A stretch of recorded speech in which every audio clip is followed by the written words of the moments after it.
Porque cualquier oración la hace cualquiera.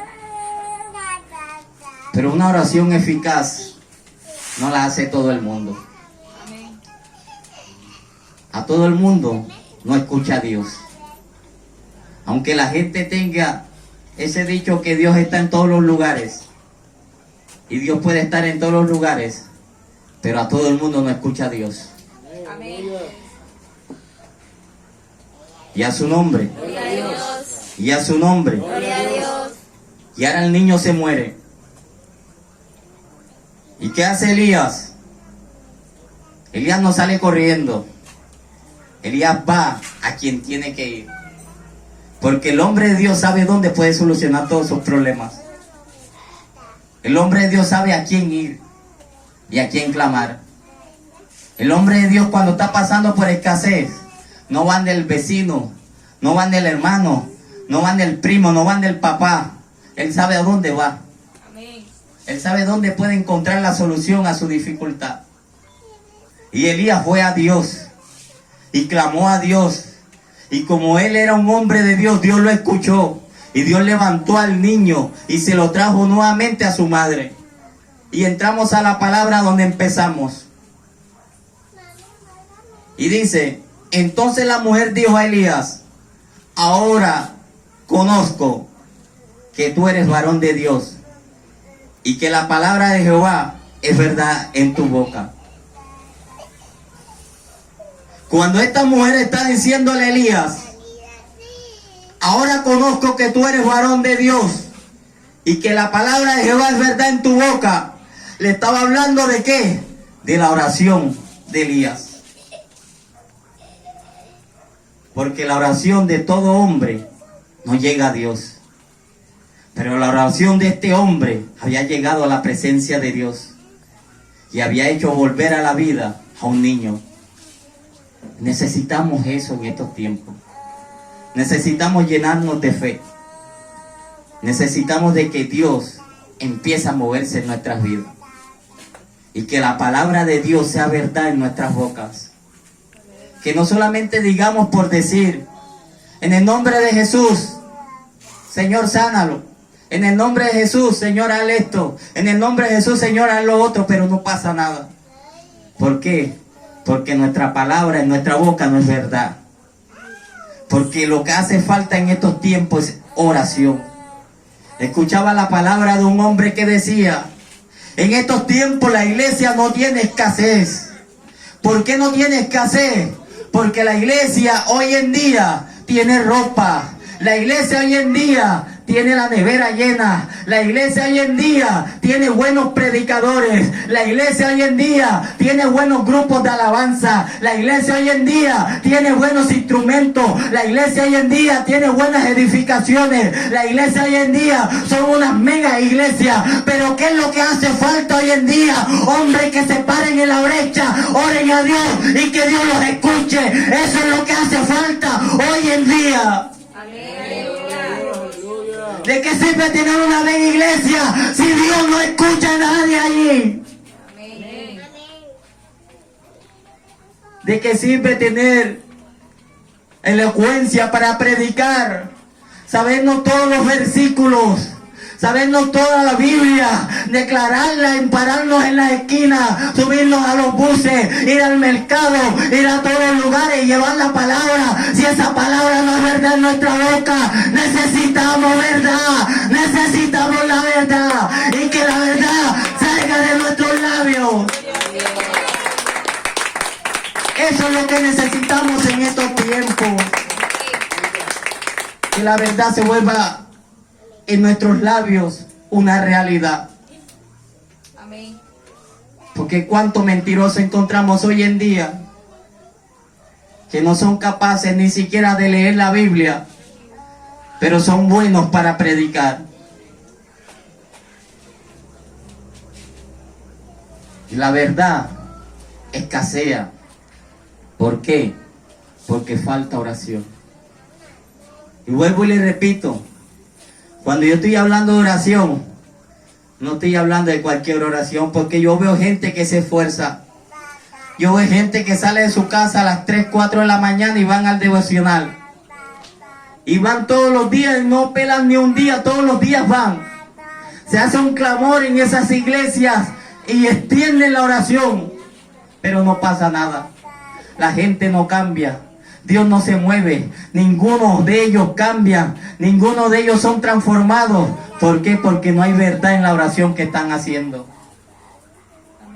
Pero se necesita el fuego en la oración.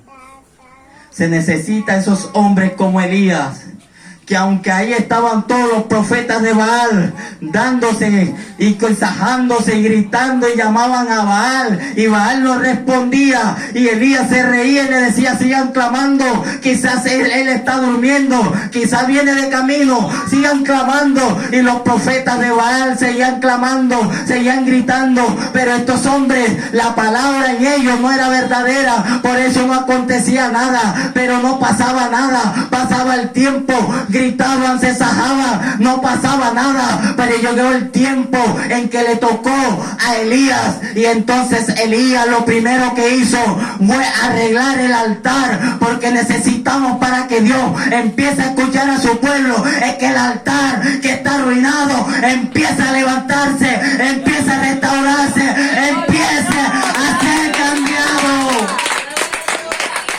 Lo necesitamos en estos tiempos, que ese altar se empiece a restaurar y Dios empieza a escuchar. Elías restaura el altar que estaba arruinado, pone y empieza a hacer lo que le tocaba. Y cuando Elías clama, empezó a descender el fuego del cielo. Y todo aquello empezó a consumirse. Y aún el fuego lamió las aguas. ¿Por qué? Porque quien estaba haciendo descender el fuego no era Elías, era el mismo Dios. Pero lo estaba clamando un hombre que era escuchado por Dios. Amén, aleluya, Dios. Necesitamos eso en estos tiempos. Que haya fuego en la oración. Que se sienta el fuego. Que se sienta eso que tú sentías en aquellos tiempos cuando estabas empezando. Que tú te arrodillabas en tu cama cuando te ibas a acostar. Y apenas que te arrodillabas, tú empezabas a sentir ese hormigueo en tus dedos, que las rodillas se te empezaban a poner como duras, que la cabeza empezaba a temblar, que sentías como los ojos, como se te prendía, como si se te quisieran salir, esos pelos se te paraban de punta. Eso es lo que tenemos que volver a sentir. No podemos acostumbrarnos a lo que estamos viviendo hoy en día. Hay que volver a sentir el fuego de Jehová en medio de la oración. Eso lo sentíamos antes, pero también lo podemos sentir ahora. Solamente clamar a Dios, solamente es arreglar nuestra vida con Dios. Amén. Que eso que está arruinado se empieza a levantar nuevamente. Yo no sé si ustedes sintieron eso, pero cuando yo empecé en el Evangelio, yo me arrodillaba en mi cuarto y apenas que me arrodillaban las lágrimas salían. Y yo no sabía mucho ni orar. Yo no sabía ni mucho qué era lo que le iba a decir a Dios. Pero lo único que yo sé es que cuando yo me paraba, yo no era el mismo. Yo era diferente. Y aunque yo no me daba cuenta, la gente me decía, yo no sé qué tienes, pero tú eres diferente. Porque cuando tú le crees a Dios, Dios hace la obra en tu vida. Amén. Y a su nombre. Gloria a Dios. Y eso lo necesitamos hoy en día. Que eso se siga moviendo. Que cuando escuchamos una alabanza en la iglesia, y aunque los que estaban ya antiguos no sentían nada, usted sí sentía el mover de Dios, sentía ese fuego del Señor en su vida. Yo me acuerdo que la primera vez que yo sentí la presencia de Dios en un culto, era como la segunda vez que iba a la iglesia. Y yo empecé a sentir que yo tenía mis manos levantadas y que las manos se me empezaron a endurecer. Y a endurecer y a endurecer. Y yo empecé a temblar y empecé a llorar en la iglesia. y a sentir ese fuego en mí, que yo quería que todos los días fueran iguales. Yo quería que todos los días pasara lo mismo. Llegó el momento en que ya yo no quería ni dormir en mi casa, yo dormía en la iglesia. ¿Por qué? Porque yo no quería que el fuego se fuera de mi vida. Porque yo quería permanecer orando. Yo quería permanecer en la presencia de Dios. Y que Dios hiciera lo que quisiera hacer con mi vida. A mí no me importaba los días que pasara. A mí no me importaba lo que decían mis amigos. A mí no me importaba lo que decían mis padres. Yo quería era seguir sintiendo ese fuego cuando yo oraba. Pero eso falta. La iglesia tiene que nuevamente anhelar eso. Yo me acuerdo y mi pastor es testigo, porque los dos vivíamos eso. Me acuerdo una vez que nos tiramos de rodillas a orar, y ahí de rodillas los dos. No se nos pasó el tiempo, se nos pasaron las horas, y ahí sentíamos la presencia de Dios. Nosotros nos poníamos a compartir la palabra en la puerta de la casa y terminábamos metiéndonos en la iglesia a orar. Y la gente, un día nos metimos a una iglesia que no nos congregábamos nosotros, pero teníamos las ganas, tantas ganas de orar, que nos metimos a orar allá y sentíamos que la gente se asomaba por las ventanas, porque había un fuego en esa iglesia que ya ellos no estaban acostumbrados a sentir. Gloria a Dios. Yo me acuerdo que a nosotros nos buscaban para orar y nos llamaban, y quizás nosotros no teníamos mucho conocimiento, pero teníamos la oración. Y nos buscaban y orábamos por los enfermos se sanaban. Un día oramos por una señora que cuando llegamos ya la señora no podía ni hablar.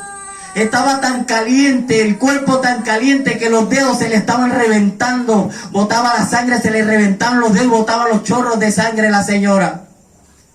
Pero nosotros tuvimos tanta fe ese día de que Dios podía hacer salva a esa mujer, a esa señora, que nosotros le hicimos la oración de fe. Y nosotros pudimos entender que ella nos estaba escuchando y que ella estaba arrepintiéndose de la vida que había llevado. Nosotros salimos contentos de ese lugar. A los pocos días la señora murió, pero nosotros estábamos felices y contentos porque nosotros sentimos de que Dios había hecho la obra. Pero hoy en día, ¿cuál es la motivación que hay? ¿Cuál es la motivación que tiene la iglesia? ¿Por qué ora la iglesia hoy en día? ¿Cuál es la motivación de la iglesia por orar? Hacen como en los canales de televisión. Aquellos canales llamados canales cristianos, que la oración es de ellos, es solamente para aumentar sus finanzas y llenarse de dinero. Pero nuestra oración tiene que ser para que el día que venga Cristo podamos partir con Él. Y a su nombre, y a su nombre, y a su nombre. Y la viuda necesitaba también aprender a orar. Y ahora la viuda había aprendido que con la oración se podía lograr todo. Que con la oración lo podías hacer todo. Y a su nombre, y a su nombre, colóquese en pie.